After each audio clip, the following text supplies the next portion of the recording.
Act 7. Finding Édouard-Léon. Our quest to interpret Scott de Martinville's intent. One of the very first phonograms on which Patrick used his new technique was this one, number 8, made in 1860 and deposited by Scott with the French Academy of Sciences in the same dossier as Clair.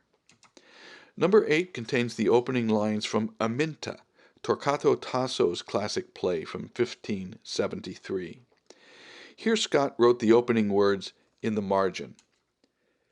Given the loops and lifts and crazy waveforms traced on this page, I thought we'd never hear what was recorded on it. But the playback from Patrick's technique is amazingly interpretable.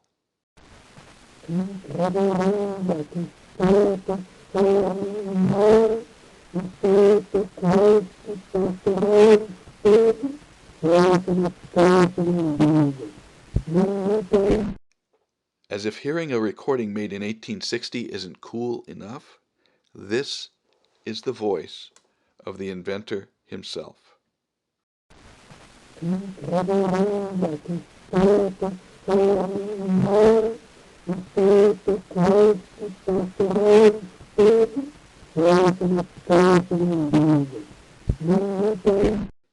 Here's how we know this is the voice of the inventor.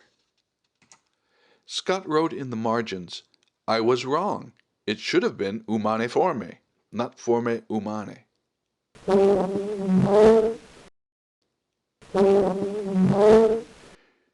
Before we heard this, we didn't know if Scott was referring to the words written on the page, which are in fact transposed, or to the words spoken in the recording. Now that we can hear the recording, we know that he transposed both. So by admitting it was his mistake, by saying, I was wrong, Scott identifies himself as the speaker. How cool is that? And here's where it gets even more interesting. Scott simultaneously records two things, side by side, on both Aminta and Clair. On one track is the voice as captured from the air. On the other are the vibrations of a tuning fork, or diapason. So why did he record a tuning fork when he was really interested in recording the sounds from the air? Well, it's important to remember that Scott was developing his phonograph as a laboratory instrument. He understood that cranking the mandrel by hand yielded an uneven rotational speed. So to calibrate the voice recording in time, he traced the vibrations of a tuning fork alongside the voice track as a time reference. 19th century time code. How totally steampunk of him. When we convert each phonogram from an image to sound, we process each of the two tracks in parallel. Here's what Clair sounded like when we first heard it. On the left is the voice, and on the right is the tuning fork. You can hear the wobbliness of Scott's cranking as he made the recording.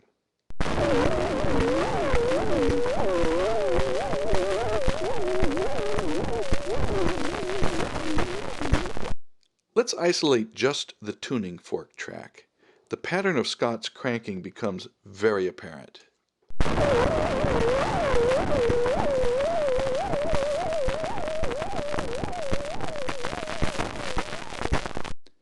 With today's technologies, we can stabilize the voice recording by stretching or squishing the tuning fork track to compensate for the variations in cranking speed. After time correction, the tuning fork track goes from this to this.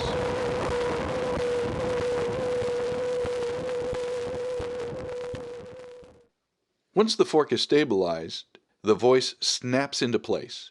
It goes from shaky to solid.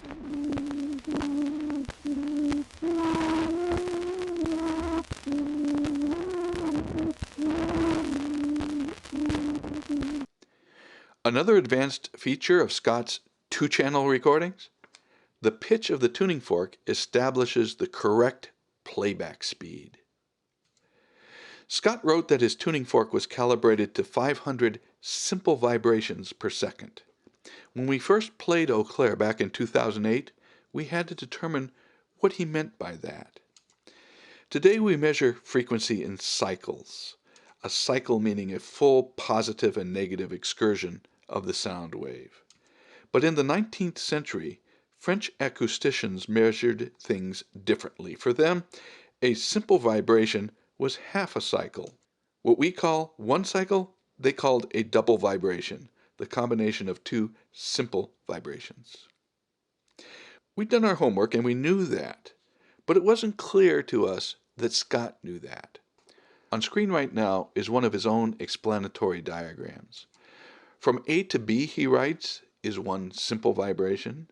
From A to alpha, he contends, is one double vibration. Notice that his terminology is in conflict with his colleagues. A to B is actually a half of what they'd call a simple vibration, and A to alpha, rather than being a double vibration per Scott, was actually a single vibration in common French parlance. Confused? Well, so were we.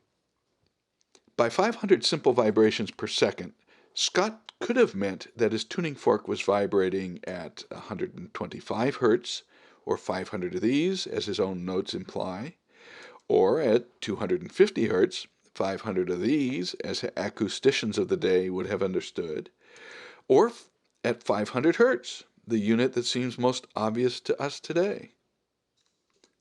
Scott wasn't a scientist, so we can excuse his confusion, but he did leave us with a conundrum. As we prepared Eau Clair for its world premiere in 2008, we settled on 500 hertz as the voice that sounded most right to us. And in doing so, we introduced the now iconic voice of a haunting apparition to the world. But wait a minute. Scott writes that he recorded Aminta with the same tuning fork as Eau Clair. And when we first played back Aminta at 500 hertz, this is what we heard.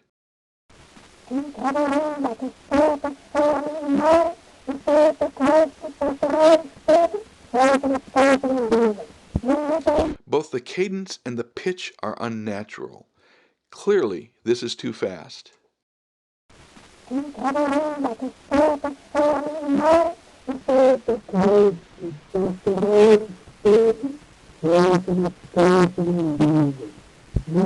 So without a doubt, Scott's fork vibrated at 250 hertz, not 500 hertz. Well, this changes everything. It suggests that Eau Clair was played back twice as fast as it should be. And sure enough, when we slow Eau Clair to the same calibration speed as Aminta, Scott's self-identified voice appears from the smoke.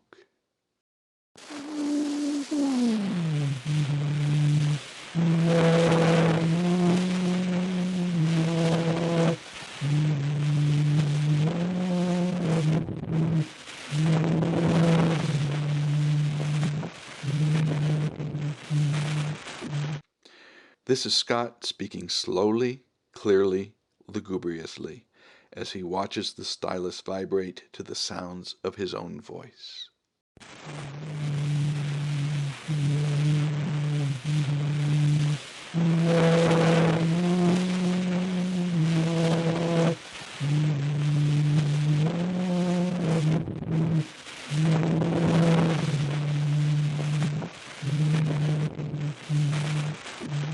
We had also played back a recording of a vocal scale made in May 1860, just a month after Eau Clair, at the same speed as Eau Clair.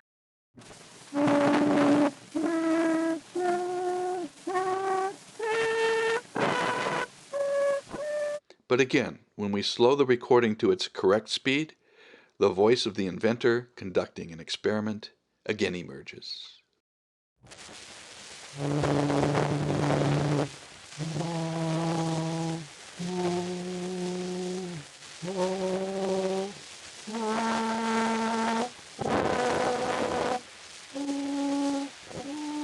We made this discovery early in 2009, nearly a year after releasing our initial interpretation of Eau Clair into the world. Our initial discovery had prompted a lot of romantic poetry, of the beckoning Parisienne phantasm, reaching across time through a veil of smoke that would never part, and so forth and so on. But now we'd opened a different window onto time, and through that window we were hearing the voice of a lone inventor conducting an experiment, recording sound, in Paris, the Second French Empire, before the American Civil War, the first human in history to preserve his own voice and send it into the future. I'd like to play for you one more of Scott's 1860 recordings from his Academy of Sciences deposit. In this, he sings a lively rendition of Fly Little Bee from a comic opera by Victor Massé, written just 4 years before.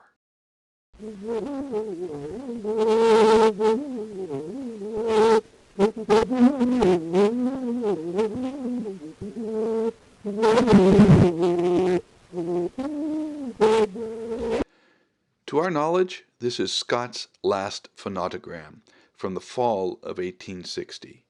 It's certainly one of his most melodic, joyful, and playful recordings. Perhaps he just got tired of conducting experiments.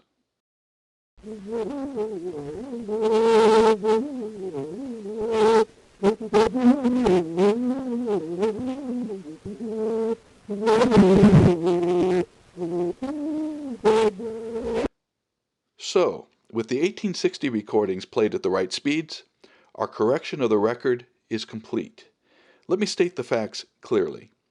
The April 9th, 1860 recording of Au Clair de la Lune currently stands as humanity's first dated and playable recording of its own voice. It was sung by Édouard-Léon Scott de Martinville in Paris, France, and that's the last word on the subject, at least until we discover and play something earlier.